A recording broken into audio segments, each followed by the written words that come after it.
International Islamic Research Center.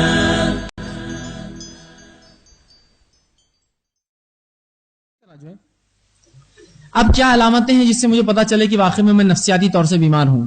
یہ میں علامتیں بیان کر رہا ہوں، لیکن میں اس لیے علامتیں بیان نہیں کر رہا ہوں کہ آپ شک میں پڑ جائیں. میں تو اب تک آپ خوش آئے تھے، میں نے علامتیں بیان کی اور آپ جاتے وقت بالکل ملول ہو کے جا رہے میرے میں سب ہے یہ.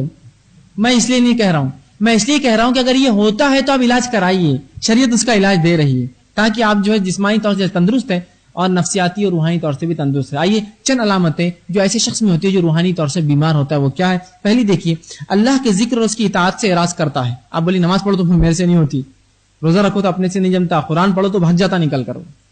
تو وہ کیا کرتا ہے؟ اللہ کے ذکر سے اعراض کرتا ہے، اطاعت نہیں کرتا اللہ اور اس کے رسول کی، بالخصوص نماز اور قرآن سے دوری اختیار کرتا ہے. آپ اس کے بعد نماز پڑھیں گے تو بھاگ جائیں گا، قرآن پڑھیں گے تو آپ کا منہ دیکھنا پسند نہیں کریں گا. پھر تو سمجھ جائیے نفسیاتی طور سے مرض ہے، یا تو جن یا عصیب ہے، یا یہ تکلیف میں اس لیے کہ اللہ کلام اس سے برداشت نہیں ہو رہا ہے. ٹھیک ہے. دوسری چیز کہ دائمی سردرد جس کو ہو، یا جسم کے کوئی ایک عازم میں دائمی تکلیف ہوتی ہے، جس کا آپ نے دنیاوی تمام علاج کروا لیے، اس کے بعد بھی وہ اس میں شفا نہیں ہو رہی ہے. کیا کہہ رہا ہوں میں پھر سنیے. یہ نہیں کہ آج ہو گیا تو آپ بولیں دیکھو انہوں نے بولے آج ہو گیا میرے سر میں درد. دائمی سر درد یا دائمی جسم کے کوئی اعضاء میں درد جس کی تمام تر علاج کے بعد بھی دنیاوی شفا نہیں ہوئی، تو سمجھ جائیے یہاں رقیہ کی ضرورت ہے، آپ کو دوا کی نہیں بلکہ یہاں اس دعا کی ضرورت. ٹھیک. اسی طرح سخت غصے کی حالت کہ انسان اپنے اوپر بالکل کنٹرول نہ رکھ پائے، یہ انسان کو بہت ضرورت ہے کہ ذکر و اذکار کرے. سخت غصے کی جس میں آدمی پاگل ہو جاتا ہے، یہ بھی جو ہے نفسیاتی کمزور انسان. اس لیے کہ رسول اللہ فرماتے ہیں مضبوط اور طاقتور انسان وہ ہے جو اپنے غصے پر قابو کرے. یہ نہیں کہ جو پچھاڑ دے کسی کو پکڑ کر. غصے پہ قابو کرنا یہ طاقتور اور قوی انسان کی پہچان ہے. اسی طرح جو ہے چوتھا ذہنی انتشار. آج ذہنی انتشار کے اتنے لوگ ہیں کہ جس سے کوئی انتہا نہیں. ذہنی انتشار کیا ہے؟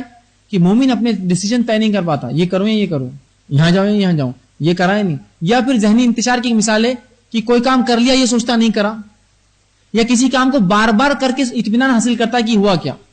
ذہنی انتشار مثال کے طور پر یہ مائک مجھے بند کرنا ہے، بند ہو گیا نا، 3 4 5 6، اس کو اطمینان نہیں ہوتا. ذہنی انتشار، یہ بند نہیں ہوا، یہ بند نہیں ہوا، یہ بند نہیں ہوا، یہ بند، اور پھر تھوڑی دور جا کے آئیں گا پھر اس کو بند کرتے کھڑے رہیں گا کیوں تو بند نہیں ہوا. یہ ذہنی انتشار. ایسی بیماری میں اکثر لوگ ملوث کہ ایک بار ہاتھ دھوئیں گے اطمینان نہیں ہوگا، دھوتے رہیں گے کنٹینیو. ذہنی انتشار. ان کو اطمینان نہیں ہوگا کہ میں جو کام کر رہا ہوں اس میں میں مطمئن ہو گیا ہوں. یا کسی کپڑے کو پہنیں گے سوچیں گے نہیں خراب ہے اس کو اتار دو، اس پہ گندگی ہے، پھر پہنیں نہیں خراب ہے اس پہ خواہ ذہنی انتشار. نمازیں پڑھیں گے تو شکوک میں، نماز ہوئی نہیں ہوئی، 4 پڑھا ہے 3 پڑھا، 4 پڑھا ہے 3، ہر نماز کو شک میں. وضو کیا تو وضو ہوا نہیں ہوا، وضو ہوا نہیں ہوا، غسل کیا تو لگتا غسل ہوا نہیں ہوا. ذہنی انتشار. اکثر لوگ اس بیماری میں ملوث ہوتے ہیں. ضروری ہے کہ پھر آپ ذکر و اذکار میں بہت اہتمام کریں. یہ ذہنی انتشار ہے، آپ کو شیطان ٹکنے نہیں دے رہا. مومن چونکہ اگر ذہنی طور سے اسٹیبل ہوگا تو وہ اچھے کارنامے انجام دیں گا نا. تو اس کو انتشار میں ڈالو، ارے تیری عبادت ہی نہیں ہوئی، تیرا روزہ ہی نہیں ہو رہا، تیری وضو ہی نہیں ہوتا، تیرا طہارت ہی حاصل نہیں ہوتی. اور اس معاملے میں سے کئی معاملہ زندگی کے بگڑ جاتے ہیں.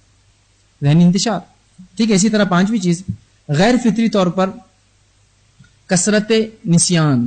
غیر فطری طور پر بھول، مطلب ایک آدمی عام طور سے بھولتا نہیں تھا لیکن اچانک بھول، یہ بھول گیا اور وہ بھول گیا. یہ مطلب غیر فطری.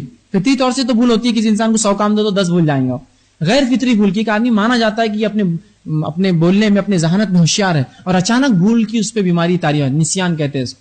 اسی سے لفظ انسان آتا ہے کہ تو آدم علیہ السلام بھول گئے تھے کہ وہاں نہیں جانا ہے کھانے کو اور وہ پھل کھا لیا. اسی سے لفظ انسان، انس بھولنے والا. نسیان کی بیماری، بھول جاتا ہے غیر معمولی طور پر، کبھی کبھار ہونا الگ بات ہے. اسی طرح 6ٹھی چیز سخت کاہلی کے ساتھ پورے جسم میں تھکاوٹ محسوس کرنا دن اور رات. سخت کاہلی، یہ کام کرو نہیں ہوتا، وہ کام کرو نہیں جمتا، یہاں جاؤ نہیں ہوتا. سخت جسمانی درد اور کاہلی اور سستی. یہ بھی انسان جو ہے ذکر و اذکار میں اہتمام کرے، بالخصوص اپنا علاج کروائے. اسی طرح رات میں نیند اچاڑ ہو جانا اور نیند نہیں آنا. کچھ لوگوں کو ہوتا رات میں نیند نہیں آتی. یہ بھی یاد رکھیے نفسیاتی پریشانی کی علامت ہے کہ انسان رات میں نہ سوئے. اس لیے کہ اللہ نے فطری طور سے انسان کو رات میں سونے والا بنایا ہے. کتنا بھی جاگنے والا انسان ہو رات میں اس کو نیند آتی ہی ہے. فطری طور سے اللہ نے رات کو اطمینان اور سکون کے لیے بنایا ہے.